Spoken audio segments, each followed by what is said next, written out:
Ok, todavía podemos decir Shabbat Shalom a todos los que nos siguen por la red de Facebook. Saludamos a nuestros ministerios asociados, a Ícaro en Brasil, a nuestro rabino Roé César en Caracas, Venezuela, Roé David González en el oriente del país, Cariaco, Roé Ceballo en Perú. Y pues me han dicho que saluda a los otros pastores. Tenemos al pastor Juan Carlos y esposa, el pastor Regis y esposa. Nuestros saludos. Queremos seguir entonces con el tema de la iniquidad que nosotros comenzamos la semana pasada. Sin embargo, quiero comenzar con la parashá de hoy, que está en el Deuteronomio de Barín, capítulo 16, del 18 en adelante, y se llama Shoftim. Y el verso 19 dice: no tuerzas el derecho, no hagas acepción de personas, ni tomes soborno, porque el soborno ciega los ojos de los sabios y pervierte la palabra de los justos. La justicia seguirá, para que vivas y heredes la tierra que Adonai tu Elohim te da. Entonces es interesante que acá está utilizando la palabra no tuerzas. Me llamó la atención lo que escribió el Roé César de Caracas cuando precisamente está hablando de esto y toma, ¿verdad?, en consideración esta palabra cuando dice no tuerzas el derecho. Cuando nosotros torcemos lo que está derecho, por supuesto, se tuerce lo derecho, podríamos decir también que es como iniquidad, es un pecado, es una falla. De hecho, la palabra iniquidad, recuerden que significa torcido o torcer, y es otra palabra que es abón. Así que nosotros debemos tener cuidado en caminar en rectitud, en no torcernos, en no hacer lo indebido, ¿verdad? Porque aquí dice la palabra, para que vivas y heredes la tierra. Es bien sabido entonces que las consecuencias, por ejemplo, de nuestra falla, nuestras iniquidades, repercuten en la vida de nuestros hijos. Hay un ejemplo acá en el libro de Primera de Reyes, capítulo 17, donde se habla de una situación con el profeta. Quiero hacer un paréntesis con lo que está viviendo acá el profeta, porque él primero está diciendo que por mi boca no lloverá, vive Adonai, cuya presencia estoy, que no habrá lluvia ni rocío en estos años, sino por mi palabra. El Señor le habla y le da un lugar donde ahí es sustentado entonces con cuervos, dice la escritura en el verso 6, y los cuervos le traían pan y carne por la mañana y pan y carne por la tarde, y bebía del arroyo. El Señor le dice: mira, ándate al arroyo y estate allí, porque ahí tú vas a tener agua y yo te voy a enviar con los cuervos tu alimento. Pasados algunos días se secó el arroyo, porque no había llovido sobre la tierra. Y esta es la palabra que yo quiero traer, haciendo un paréntesis. A veces el Señor nos da una palabra o un mandamiento de hacer algo, y por cosas de la vida resulta que las cosas se turban, se oscurecen y son contradictorias. Entonces cualquiera diría: pero si el Señor le habló y le dijo que fuera al arroyo y que lo iba a sustentar allí con cuervos, ¿cómo es que ahora se seca el arroyo? Y debemos tener cuidado, porque hay que discernir por el Espíritu qué es lo que quiere el Señor. Y por supuesto el Señor lo que quería era que Él se moviera. Por eso es que el verso siguiente dice: y vino luego a él palabra del Señor diciendo: levántate y vete a Sarepta de Sidón y mora allí, y aquí que yo he dado orden a una mujer viuda que te sustente. Entonces, cuando estamos en el arroyo y el arroyo se seca, nos ponemos entonces a orar y a reprender. ¿Cómo es posible que el arroyo se seca? El enemigo secó el arroyo y el Señor me dijo que el arroyo tenía agua para mí. Suelta el agua, suelta. Y no es eso, sino que el Señor lo que quiere es llevarnos a otro lugar. Llevarnos a otro lugar para que su gloria y su poder se manifiesten de alguna manera. Lo cierto es que él va a un lugar, ¿verdad?, donde está una viuda, la viuda de Sarepta.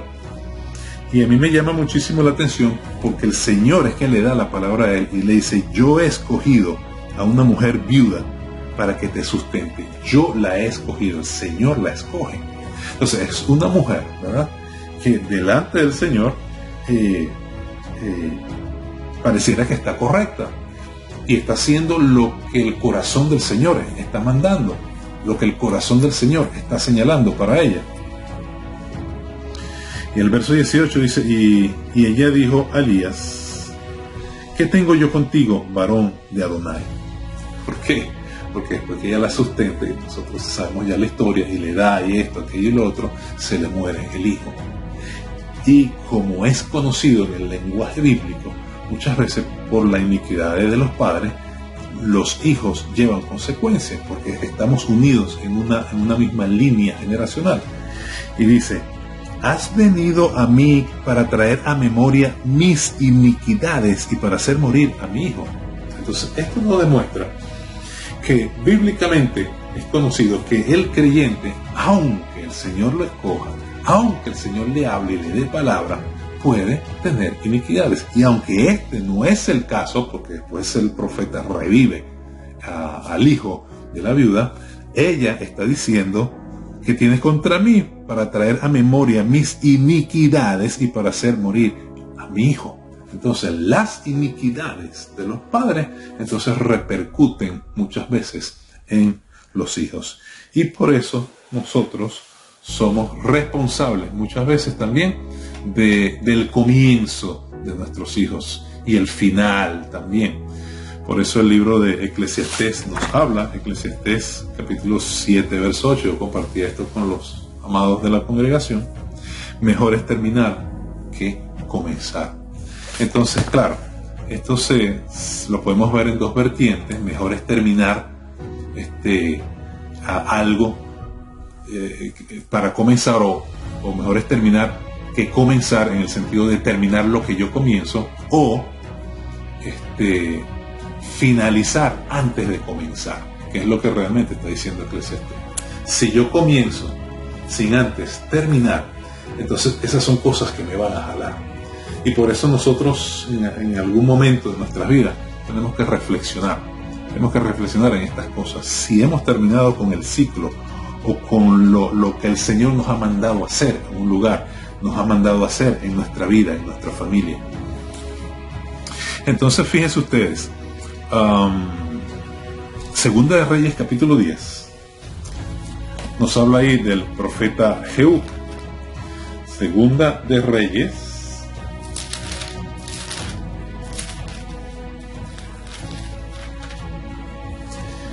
capítulo 10. El asunto es que el profeta Jehú extermina, por decir así, a Jezabel. Y no solo a Jezabel, sino que también extermina a Ocosías, hijo de Jezabel, ¿no? Y gracias a la acción de Jehú, el Señor trae bendición a Israel. Pero como dije anteriormente, ¿cómo terminamos y cómo comenzamos? Terminamos lo que el Señor nos ha mandado a hacer para comenzar otra tarea. Entonces el verso 30, el capítulo 10 de Segunda de Reyes, verso 30 dice: y el Señor dijo a Jehú: por cuanto has hecho bien ejecutando lo recto. ¿Por qué? Porque Jehú hizo lo que estaba en el corazón del Señor. Delante de mis ojos, hiciste a la casa de Acab conforme a todo lo que estaba en mi corazón. Tus hijos se sentarán sobre el trono de Israel hasta la 4ª generación. Así que el comportamiento, la rectitud, la justicia de un padre puede traer entonces consecuencias de bendición también para los hijos. Lo malo, la injusticia, trae consecuencias de maldición, pero la justicia puede traer consecuencias de bendición. Y aquí el Señor le está diciendo: por cuanto hiciste lo recto. Pero empezamos entonces, Shoftim, cuando decíamos: no tuerzas el derecho, no tuerzas lo recto. ¿Y qué es lo recto? Lo recto es lo que está en el corazón del Señor para nosotros. Lo recto es lo que está en la Torá, lo que está en la palabra.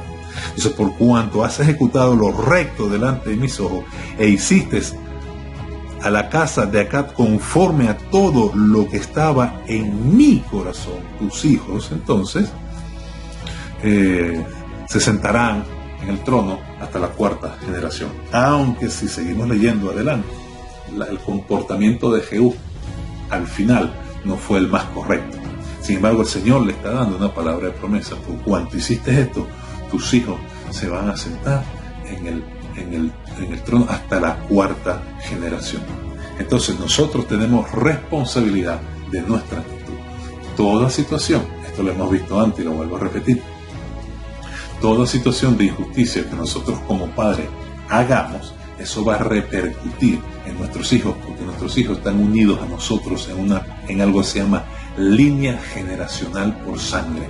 Y en la sangre, precisamente, que tiene la particularidad de conectarnos con la parte espiritual y la parte física, es donde está toda esa información genética, espiritual, que pasa entonces a los hijos. Esto es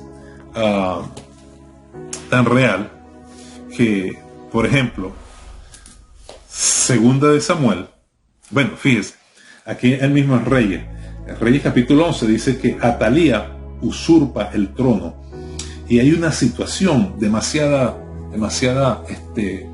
fea, pecaminosa, porque al final del capítulo 10 de Segunda de Reyes dice: en aquellos días comenzó el Eterno a cercenar el territorio de Israel y los derrotó a Hazael por toda la frontera, desde el Jordán, el nacimiento del sol, hasta la tierra de Galaad, etc. Entonces hubo esta situación. Y el capítulo 11 nos habla de Atalía. Ahora, cuando nosotros vemos Atalía es madre de Ocosías, y Ocosías es hijo de Jezabel. O sea, el comportamiento de nosotros como padres va a determinar también la bendición o las situaciones adversas por maldiciones que puedan venir sobre nuestros hijos. Y aunque Jehú mata a Jezabel, se levanta, porque dice la escritura que Jehú no finaliza bien. Dice acá la escritura: mas Jehú no cuidó de andar en la ley de Adonai, Elohim de Israel, con todo su corazón. Se apartó de los pecados, ni se apartó de los pecados de Jeroboam, el que había hecho pecar a Israel. Y por eso es que en aquellos días comenzó el Eterno a cercenar el territorio de Israel. Segunda de Samuel, capítulo 21.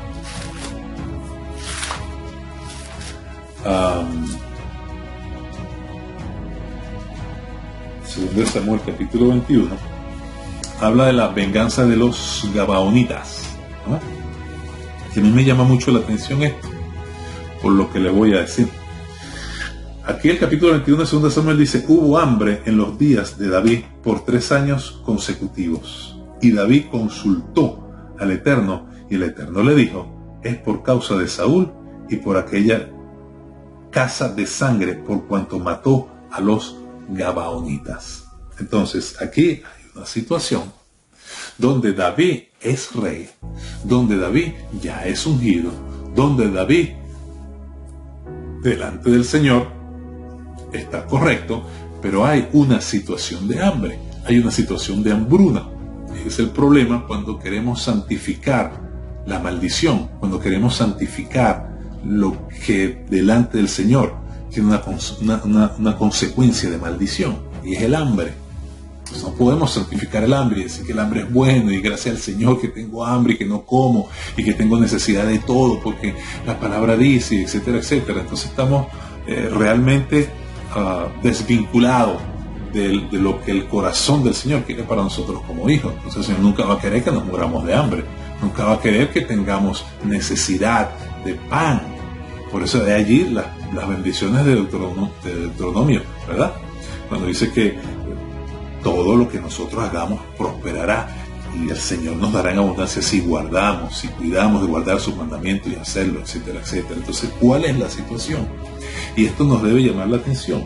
David se está dando cuenta que no es normal que hayan 3 años de hambre.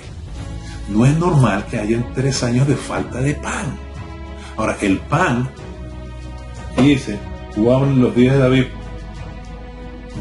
el pan, ¿verdad? Que es la ausencia del pan, se determina pues como hambre. El pan no es solo el pan, sino todo lo que es necesario para el hombre, todo lo que sale de la tierra, para el sustento del hombre.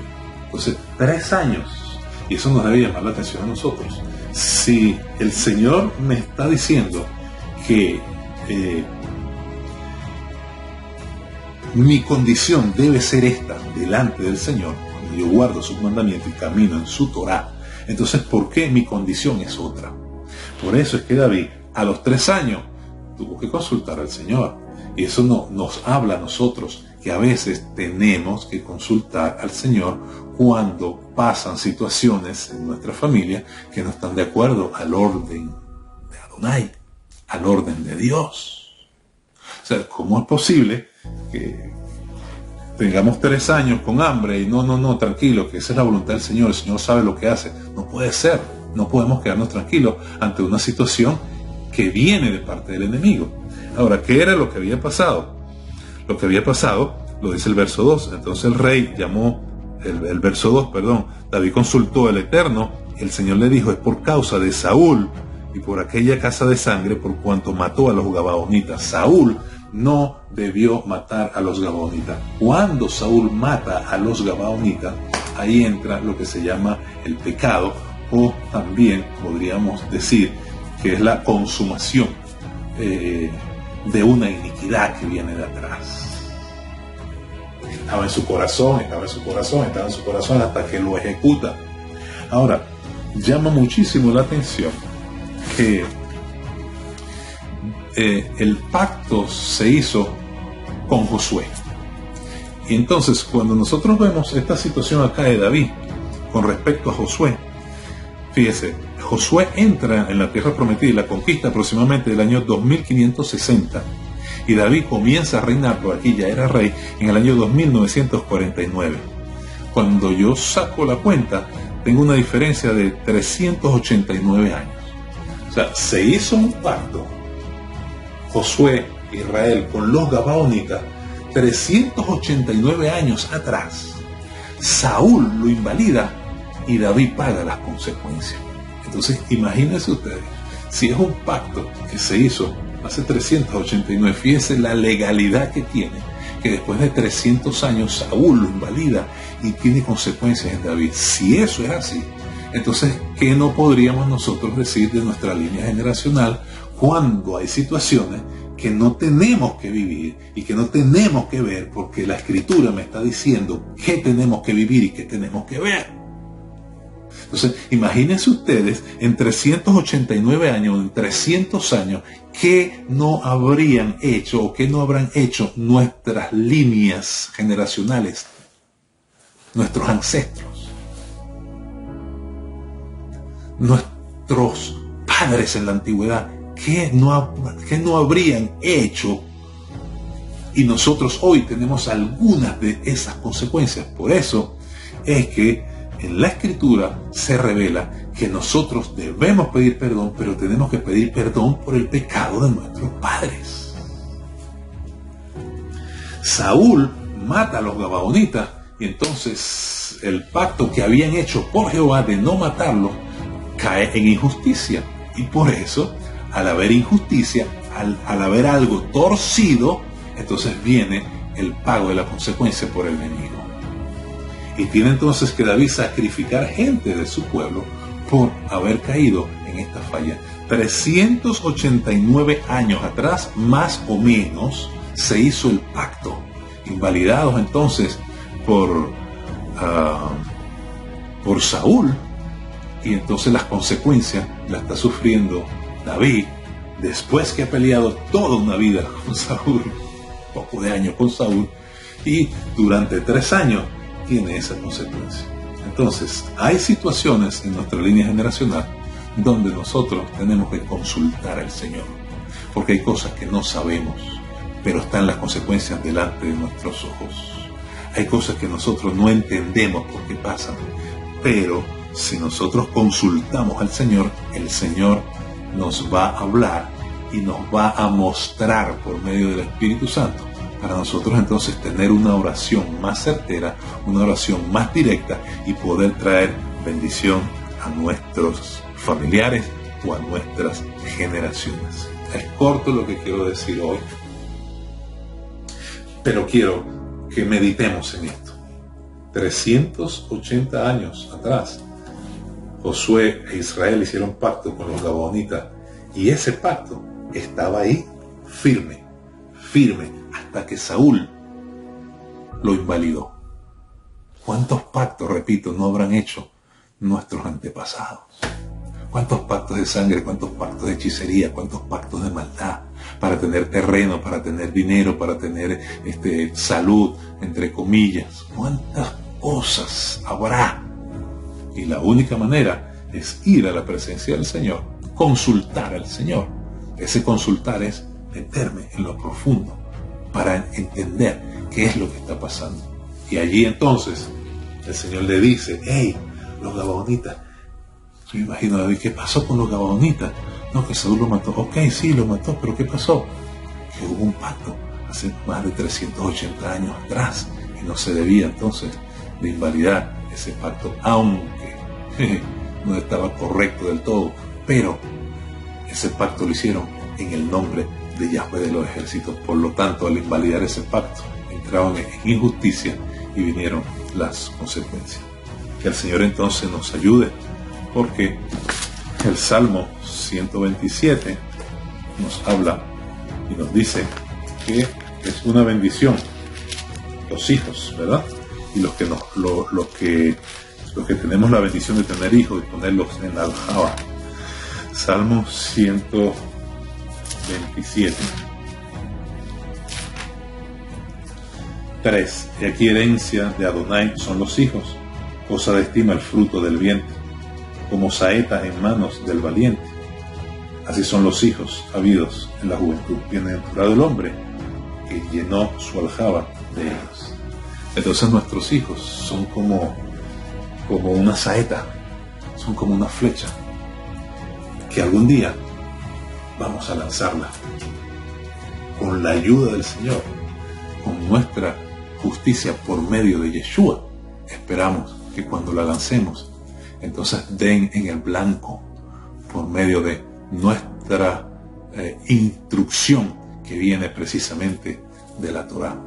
Nuestro final de la vida aún va a repercutir en la vida de nuestros hijos. Nuestra justicia repercutirá en bendición y en bienestar para nuestros hijos, pero nuestra injusticia, que se traduce en lo que es pecado, en lo que es transgredir la palabra divina, va a repercutir como castigo o injusticia a nuestros hijos. Que el Señor nos ayude a tener buen corazón para nuestros hijos y para que la descendencia después de nosotros sea mejor, en el nombre de Yeshua. Que el Señor te bendiga. Un gran abrazo. Meditemos en esta palabra y será hasta la próxima semana. Shavua Tov. Shalom.